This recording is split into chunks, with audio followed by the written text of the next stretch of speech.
अंजुम बाराबंकवी ने लिखा था, किताबे इश्क के जो मोतबर रिसाले हैं उन्हीं में हुस्न के कुछ मुस्तनद हवाले हैं। ये जाम जबरे तसर्रुफ में जिनके दुनिया थी वो आज रहम की तख्ती गले में डाले हैं। न जाने कौन सी आफत का पेश खैमा है, ये बर्ग सब्ज हवाओं ने क्यों उछाले हैं। खबर उड़ाओ के पेशानिए सियासत पर हम अपने फाकों की तफसील लिखने वाले हैं। पनाह मुझको मिली ऐसे शहर में अंजुम जहां पे आज भी तहजीब के उजाले हैं। नाज़रीन, मैं हूं यासिर रशीद और आप मेरा व्लॉग देख रहे हैं।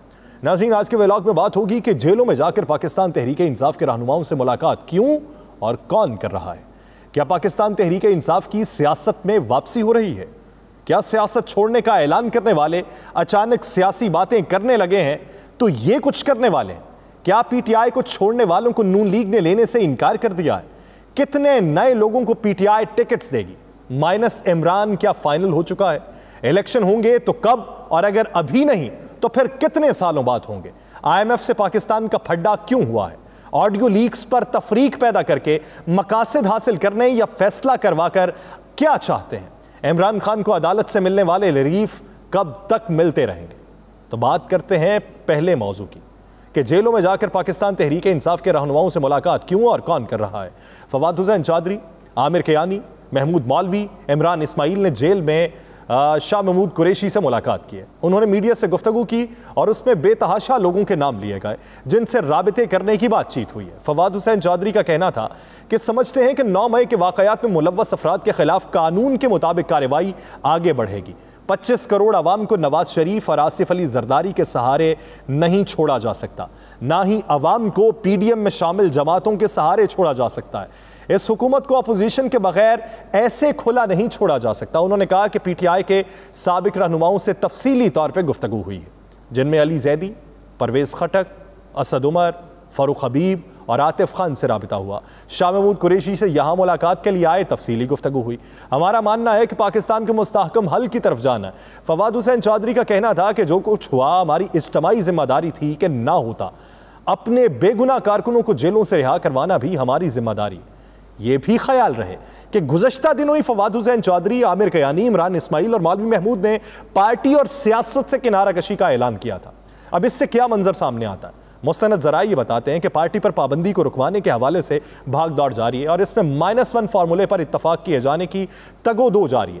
कल के दिन ऑस्ट्रेलियाई हाई कमिश्नर की मुलाकातें भी इसी तसलसल की एक कड़ी कही जा रही थी और यह भी कोशिश की जा रही है कि जहांगीर तरीन साहब जो हैं उनकी नई पार्टी की अनाउंसमेंट से उन्हें कुछ वक्त के लिए रोका जाए और ये तमाम लोग पार्टी को बरकरार रखवाकर हालिया और माजी में अलहदा होने वाले लोगों को पार्टी में शामिल करवाना चाहते हैं। अब इसमें दो बातें कि खान की आमादगी क्या इस पर है या नहीं है, पार्टी बयानिए का क्या बनेगा, तो ये कुली तौर पर देखना होगा। लेकिन आज फवाद हुसैन चौधरी साहब ने जो बात की है उसमें कुछ हकायक वो मंजर आम पे आए हैं कि जिससे सोचने का मंजरनामा तब्दील हो जाता है। ये हमें बड़े स्केल के ऊपर इस मामले को देखना पड़ेगा। फवाद हुसैन चौधरी साहब ने कुछ उन रहनुमाओं के भी नाम लिए हैं जो ना तो अभी गिरफ्तार हैं, जिन्होंने ना भी पार्टी से अलहदगी की बातचीत की है और अभी तक वो रूपोश हैं, उनका पता ही नहीं है वो कहाँ पे। तो उन्होंने उन लोगों से बातचीत का भी बयान कर दिया कि उन लोगों से भी बातचीत हुई है। अब यहाँ पर पाकिस्तान तहरीक इंसाफ के लोग जो हैं ये वापस सियासत में एक्टिव क्यों हो रहे हैं कि हालिया तौर के ऊपर जिन्होंने टीवी चैनल्स की स्क्रीन पे बैठ के रोते हुए ये बात की थी कि हम सियासत में इसलिए आए थे और आज के बाद हम सियासत से किनारा कशी का ऐलान करते हैं। मौलवी महमूद उन्हीं में शामिल थे, इमरान इस्माइल साहब उन्हीं में शामिल थे, फवाद चौधरी साहब बड़ा अरसा खामोश रहे और फिर बाद में सिर्फ एक ट्वीट करके उन्होंने ऐलान कर दिया कि मैं सियासत से ब्रेक ले रहा हूं। ये आमिर कियानी साहब भी उन्हीं लोगों में शामिल थे जिन्होंने कहा कि सियासत से ब्रेक लेनी है। बहुत सारे लोग उन्हीं लोगों में शामिल हैं जो ये कह रहे थे कि हम सियासत को छोड़ रहे थे। लेकिन पिछले कुछ दिनों में बहुत अफरा तफरी के नतीजे में कुछ लोग पाकिस्तान मुस्लिम लीग नून की तरफ रुजू करते हैं, कुछ लोग पाकिस्तान मुस्लिम लीग काफ की तरफ रुजू करते हैं और कुछ लोग ये समझते हैं कि हमें पार्टी में वापस चले जाना चाहिए। लेकिन इस मंजरनामे में पाकिस्तान मुस्लिम लीग नून ने एक वाज़ेह तौर पर पैगाम ये दे दिया कि अगर आप सारे लोग हमारी पार्टी में आना चाहते हैं तो हमारी पार्टी में इतनी गुंजाइश नहीं है। आम इंतखाबात के दौरान हम अपने नजरियाती कारकुन को टिकट देंगे या कि आपको टिकट देंगे, हम कुछ लोगों को सीट एडजस्टमेंट के नतीजे में अपने साथ जोड़ सकते हैं, लेकिन कुली तौर के ऊपर हम सब लोगों को अपने साथ नहीं जोड़ सकते। अब पाकिस्तान मुस्लिम लीग नून का दरवाजा भी बंद होना शुरू हुआ। पाकिस्तान पीपल्स पार्टी के हवाले से बहुत से लोगों की राय यह थी कि अगर हम पंजाब में पाकिस्तान पीपल्स पार्टी के साथ जुड़ते हैं तो हमें उतनी अक्सरियत नहीं मिलेगी, हमें उतना वोट बैंक में इजाफा देखने को नहीं मिलेगा, इसलिए वो लोग उधर से भी किनारा कशी या कतराने लगे। आज आके बचती थी पाकिस्तान मुस्लिम लीग काफ। अब पाकिस्तान मुस्लिम लीग काफ में तेजी के साथ लोग शामिल होने लगे, लेकिन पाकिस्तान मुस्लिम लीग काफ में शमूलियत के हवाले से कुछ लोगों की राय यह है कि जहां पे एक घर के अंदर ही बंटवारा है, वहां पे हम पार्टी के अंदर शामिल हो जाएंगे तो पार्टी के मुस्तकबिल के ऊपर फिर भी क्वेश्चन मार्क लगा रहेगा। तो फिर इन्होंने क्या किया, इन्होंने कहा ऐसे तो सियासत खत्म हो जाएगी। फिर रफ्ता रफ्ता ये तमाम लोग जो हैं, ये किसी एक की ख्वाहिश के ऊपर, किसी एक तबके के कहने के ऊपर ये फिर से इकट्ठे हुए। फिर से इकट्ठे होने के बाद तमाम देरीना दोस्तों के साथ बातचीत हुई।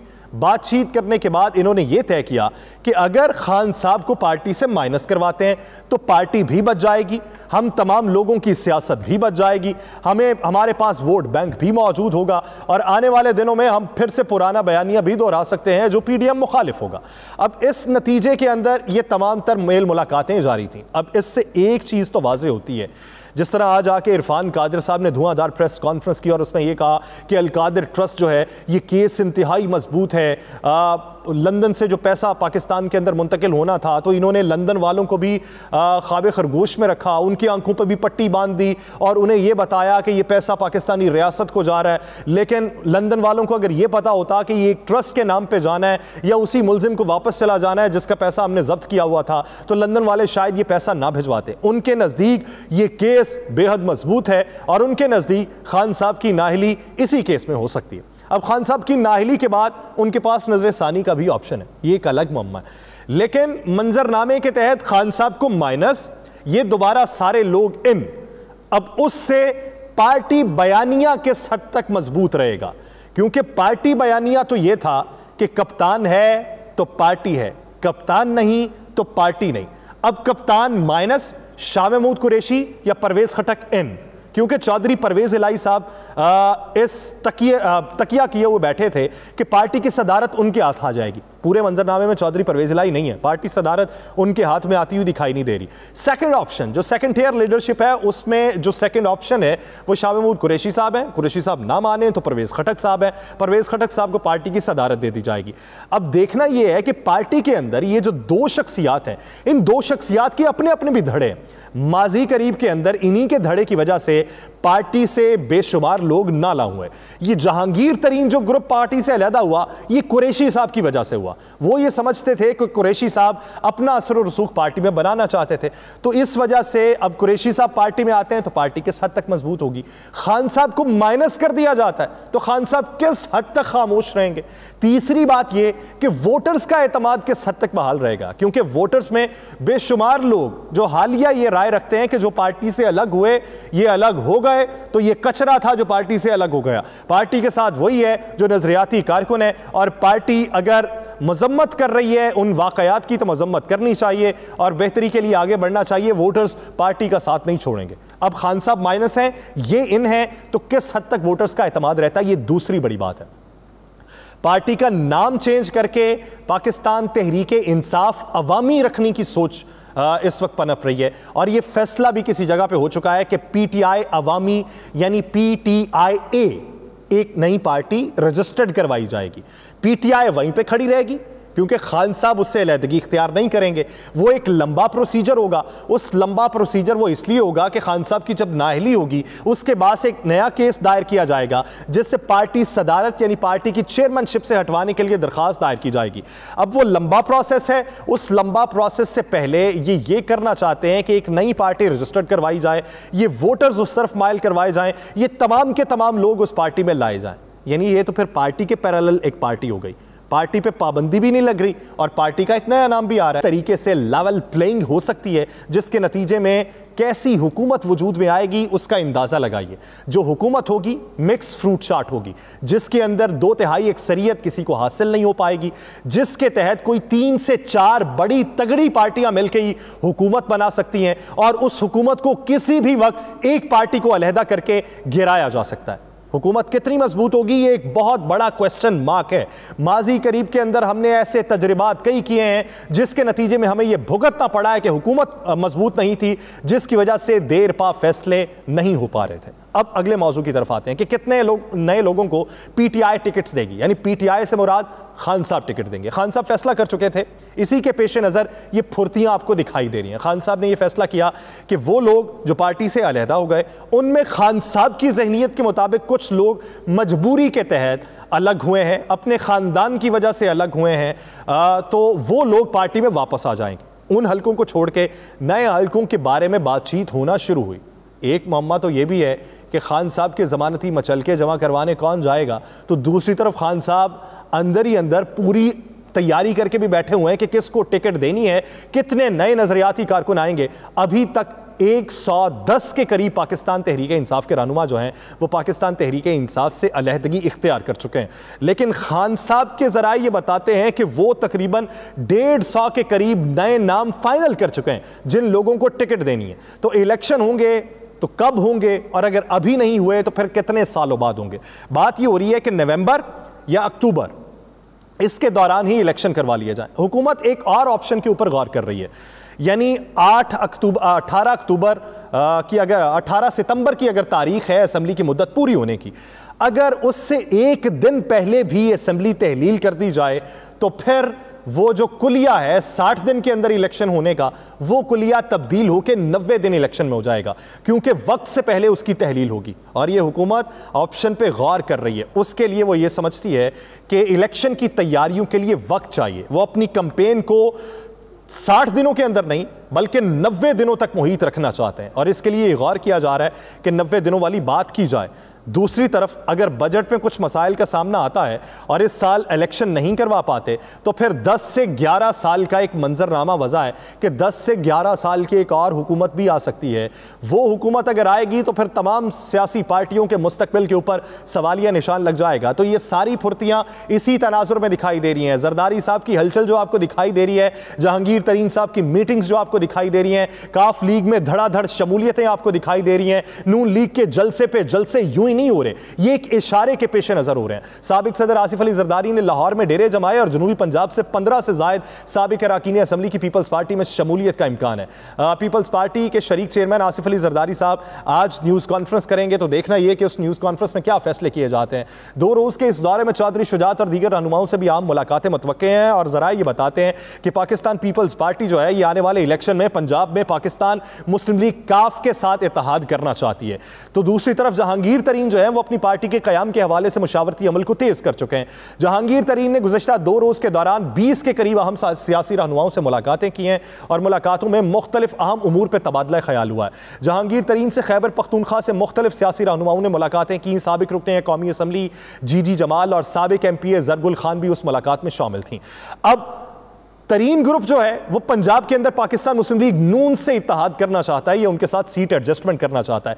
इसी वजह से ऑन चौधरी जो जहांगीर तरीन ग्रुप का ही हिस्सा हैं, वज़ीर आज़म के मुआविन खुसूसी भी हैं, वो मुलाकात में मौजूद थे और उन्होंने ये पैगाम पहुंचाया कि सीट एडजस्टमेंट हो सकती है। हमारा मामला पाकिस्तान मुस्लिम लीग नून के साथ हो सकता है, पाकिस्तान पीपल्स पार्टी PMLQ के साथ जा सकती है, PTI जो है वो फिर से वापस आ सकती है एक नए नाम के साथ।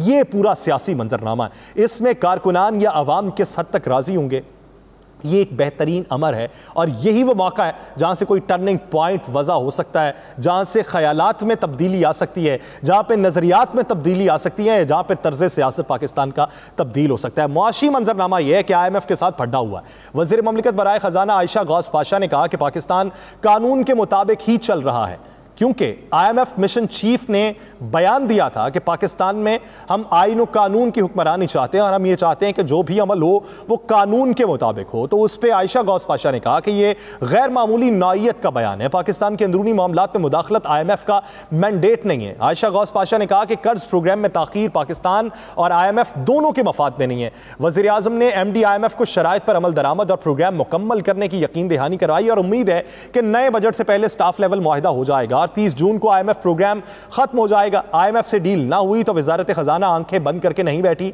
हर वक्त प्लान बी भी मौजूद होता है और हमारी तरजीह IMF का प्रोग्राम है। उनका कहना था कि नए माली साल का बजट इलेक्शन एयर बजट होगा। नया बजट 9 जून के हिसाब से तैयार किया जा रहा है और नए बजट में आवाम को रिलीफ दिया जाएगा और कोशिश होगी कि आम आदमी पर मजीद बोझ न डाला जाए। IMF पाकिस्तान को टारगेटेड सब्सिडी की इजाजत देता है। गुज़श्ता रोज एक बयान में IMF के मिशन चीफ नॉर्थन पोर्टर ने कहा था कि IMF सियासी पेशरफ्त का नोटिस लेता है मगर मुल्की सियासत पर तबसरा नहीं करता। उम्मीद है कि आईन और कानून के मुताबिक आगे बढ़कर पुरअमन रास्ता तलाश किया जाएगा। ये जो IMF ने अभी तक डिले किया, इसके पीछे मकासद क्या थे? तो पाकिस्तान के माहिर मईशत, बैनुल-अक़वामी सतह पे एक बड़ी लॉबी वो ये राय रखती है कि IMF को इस बात की गारंटी चाहिए कि कोई मुस्तकिल हुकूमत मौजूद हो जिसके साथ IMF डील करे और बाद में कोई डेडलॉक ना देखने में आए। इसलिए वो इंतज़ार कर रहा है कि इलेक्शन हो जाए और इलेक्शन के बाद जो हुकूमत आए तो फिर इस डील को कंटिन्यू किया जाए। अब इसी मामले के ऊपर वो डिले टैक्टिक्स का इस्तेमाल कर रहा है और इस मौजूदा हुकूमत के होते हुए IMF के साथ डील होती दिखाई नहीं दे रही। तो इस तनाजुर में वफाकी हुकूमत भी ये जानती है, तो वफाकी हुकूमत के पास अगर प्लान बी था तो प्लान बी पहले से बताया जाता। आप IMF से छुटकारा हासिल करना चाहते हैं और प्लान बी के मुताबिक अगर आपको बैरूनी रकूम की अदायगियों के हवाले से कोई मंजरनामा आप देख रहे हैं या आपके पास कोई प्लान है और आप उस पूरे मंजरनामे को वजह कर चुके हैं तो आप अवाम के सामने रखिए। आप बड़े बड़े मईशतदानों को साथ बिठाइए, आप बड़े सरमायाकारों को साथ बिठाइए और उन्हें कहिए कि इस रास्ते से निजात के लिए आप हमारे साथ चलिए। तो हो सकता है कि मुस्तकबिल में हुकूमत आपको इस बारे में कोई रिलीफ दे देगी, लेकिन आप उस पर मुत्तफिक नहीं हैं और आपको उसमें इबहाम है, जिसकी वजह से आप सिर्फ अभी उड़ी उड़ाई बातों के ऊपर ये बात कर रहे हैं कि प्लान बी हमारे पास मौजूद है। सियासी मंजरनामे के साथ साथ कानूनी महाज के ऊपर पाकिस्तान मुस्लिम लीग नून, पाकिस्तान पीपल्स पार्टी, जमीयत उलमा इस्लाम फे अपनी तहरीक को मजबूत करना चाहती है। उनके नजदीक यही सारा मंजरनामा जो है ये एक पॉलिटिकल कैंपेन उन्हें फराहम कर सकता है। ऑडियो लीक्स पे क्या तफरीक पैदा करके मकासद हासिल करने हैं या फैसला करवा के करने हैं? तो जस्टिस काजी फाइज ईसा की सरबराही में कायम 3 रुकनी इंक्वायरी कमीशन ने भी ऑडियो लीक्स कमीशन का केस सुनने वाले सुप्रीम कोर्ट के बेंच के ऊपर एतराज उठा दिया। इंक्वायरी कमीशन के सेक्रेटरी ने सुप्रीम कोर्ट में जवाब जमा करवाया। विफाक के बाद ऑडियो लीक्स इंक्वायरी कमीशन ने भी सुप्रीम कोर्ट के बेंच पर एतराज उठाया। सुप्रीम कोर्ट में जमा करवाए गए इंक्वायरी कमीशन के जवाब में कहा गया कि आईनी दरखास्तें काबिल समात नहीं है। इंक्वायरी कमीशन ने 5 रुकनी बेंच की तश्कील के तरीकाकार पर भी एतराज आयद करते हुए कहा कि बेंच की तश्कील का मामला जजेस कमेटी के सामने नहीं रखा गया। बेहतर होगा कि जजेस कमेटी की जानिब से बेंच की तश्कील तक 5 रुकनी बेंच जो है वो समात को मौखिर कर दे। इंक्वायरी कमीशन का कहना था कि कमीशन को सुने बगैर इसकी कार्रवाई रोक दी गई है। मुबैना ऑडियो लीक्स के दीगर अफराद ने सुप्रीम कोर्ट में दरखास्तें दायर की, ना ही कमीशन पर एतराज उठाया। कमीशन ने आर्टिकल 209 पर अपना मौक़िफ़ पहले इजलास में वाज़ेह कर दिया था। कमीशन की कार्रवाई को सुप्रीम जुडिशल काउंसिल की कार्रवाई न समझा जाए। जवाब में यह भी कहा गया कि सदर सुप्रीम कोर्ट बार ने ऑडियो लीक कमीशन के खिलाफ दरखास्त दायर की।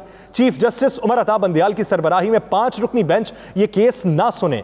जाती मफादात से मुतल्लिक केस कोई जज नहीं सुन सकता। इंक्वायरी कमीशन का कहना था कि कमीशन को ऑडियो लीक्स की इंक्वायरी में कोई जाती दिलचस्पी नहीं है। कमीशन को यह जिम्मेदारी कानून के तहत दी गई। कमीशन आईन और कानून के मुताबिक अपनी जिम्मेदारी पूरी करेगा। कमीशन यकीन दिलाता है कि फरीकैन के उठाए गए एतराजात को सुना और उन पर गौर किया जाएगा। सहाफ़ी कय्यूम सिद्दीकी और ख्वाजा तारिक रहीम कमीशन में पेश होने के लिए तैयार हैं। जजेस का हलफ है कि वह आईन और कानून के मुताबिक फ़राइज़ अदा करेंगे। अब इसके जवाब में कहा गया कि प्रैक्टिस एंड प्रोसीजर एक्ट के खिलाफ 6 दरखास्त गुजारों बशमूल ख्वाजा तारिक रहीम ने भी दरखास्त दायर की। रजिस्ट्रार ऑफिस ने एतराज़ात लगाए कि ये दरखास्तें 184(3) के तहत काबिल समात नहीं है। रजिस्ट्रार ऑफिस के एतराज़ात के खिलाफ चैम्बर अपील की समात किए बगैर मुकदमा 8 रुकनी बेंच के सामने मुकर्रर किया गया। 8 रुकनी बेंच ने प्रैक्टिस एंड प्रोसीजर एक्ट के कानून पर हुक्म इम्तना जारी कर दिया। कमीशन ने कहा कि वह आवाम का पैसा बचाने के लिए अपना वकील नहीं कर रहा। दरखास्त है कि सेक्रेटरी के जरिए खुली अदालत में यह जवाब पढ़कर सुनाया जाए। कमीशन अदालत को यकीन दिलाता है कि कार्रवाई में तमाम कानूनी तकाजे पूरे किए जाएंगे। वाज़ेह है कि ऑडियो लीक्स के मामले पर वफाकी हुकूमत ने 3 रुकनी इंक्वायरी कमीशन तश्कील दिया था। सुप्रीम कोर्ट के सीनियर तरीन जज जस्टिस काजी फाइज ईसा की सरबराही में कायम कमीशन में Balochistan high court, Islamabad high court के चीफ जस्टिस शामिल हैं। ताहम चीफ जस्टिस पाकिस्तान उमर अता बंदियाल ने ऑडियो लीक्स कमीशन के खिलाफ दरखास्तों पर लार्जर बेंच तश्कील देते हुए कमीशन को कार्रवाई से रोक दिया था। अब इसका जवाब क्या आया? वफाकी हुकूमत ने ऑडियो लीक्स कमीशन के खिलाफ दायर दरखास्तों पर बनने वाले बेंच पे एतराज़ आयद किया था। जिसमें हुकूमत की जानिब से chief justice Pakistan justice Ijazul Ahsan, justice Munib Akhtar के खिलाफ दरखास्त दायर की गई। वफाकी हुकूमत ने इस्तदा की कि चीफ जस्टिस एजाजुल एहसन और justice Munib Akhtar audio leak का मुकदमा ना सुने। सुप्रीम कोर्ट के रजिस्ट्रार ने वफाकी हुकूमत की दरखास्त पर एतराज़ करते हुए उसे वापस कर दिया और हिदायत की कि जो दरखास्त करनी हो वो खुली अदालत में आके करें। दूसरी जानिब चीफ जस्टिस पाकिस्तान उमर अता बंदियाल की सरबराही में ऑडियो लीक्स इंक्वायरी कमीशन के खिलाफ इमरान खान समेत दीगर की दरखास्तों पर समाअत हुई।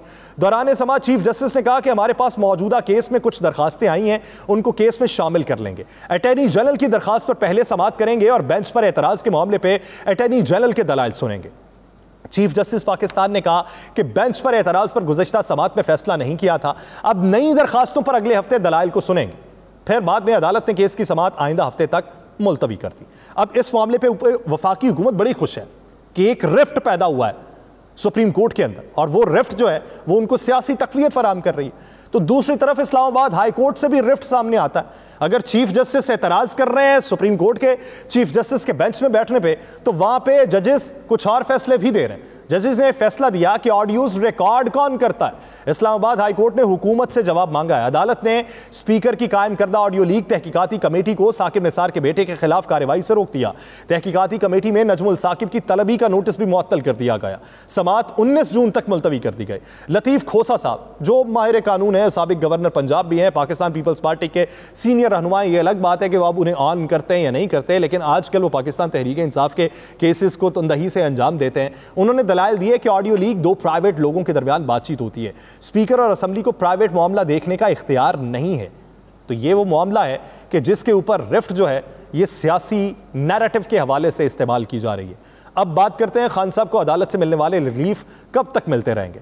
इमरान खान साहब इस्लामाबाद हाई कोर्ट के हुक्म पर एहतसाब अदालत इस्लामाबाद पहुंचे और दरखास्त जमानत दायर की। 190 मिलियन पाउंड स्कैंडल में इमरान खान की दरखास्त जमानत पर जज मोहम्मद बशीर ने समाअत की। अदालत ने सवाल उठाया कि इस्लामाबाद हाई कोर्ट ने क्या हुक्म दिया।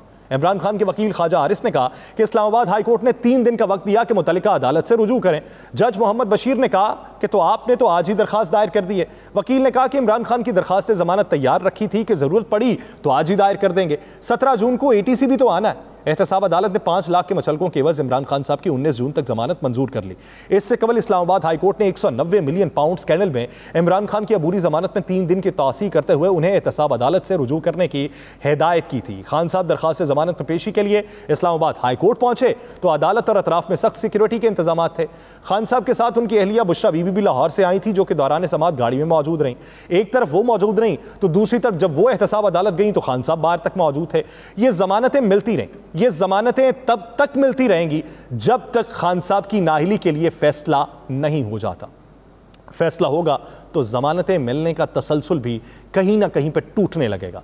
खान साहब चुप हो जाएंगे लेकिन उससे पहले कि जब एक शख्सियत के सारे केसेस उसके ऊपर सादिर कर दिए जाएंगे कि वो इसमें गिल्टी है, तो दूसरी जानिब नैब तरमीमी एक्ट 2023 नाफिजुल अमल हो चुका है, नोटिफिकेशन जारी हो चुका है। नए कानून से हुक्मरान जमात और इत्तहादियों के ज़ेर इल्तवा इंक्वायरीज बंद होने की राह हमवार हो चुकी है। नए कानून में चेयरमैन के इख्तियारात में इजाफा कर दिया गया। केसेस और इन्वेस्टिगेशन बंद कर सकेंगे चेयरमैन अज खुद। नैब के सेक्शन 5 के तहत बरक्स बनने वाले तमाम करप्शन केसेस बंद कर दिए जाएंगे। एक तरफ अपने केसेस खत्म करवा लें, दूसरी तरफ अपने मुखालिफ को इस तरीके से दबा लें, तीसरी तरफ आप अदालतों के दरमियान रिफ्ट को पैदा कर दें, चौथी तरफ पाकिस्तान के अंदर पॉलिटिकल केओस के साथ साथ मुआशी तौर पर टर्मोइल में इजाफा होता रहे, तो याद रखिए कि ये जो गिरहें आप हाथों से लगा रहे हैं आपको दांतों से खोलना पड़ेंगी।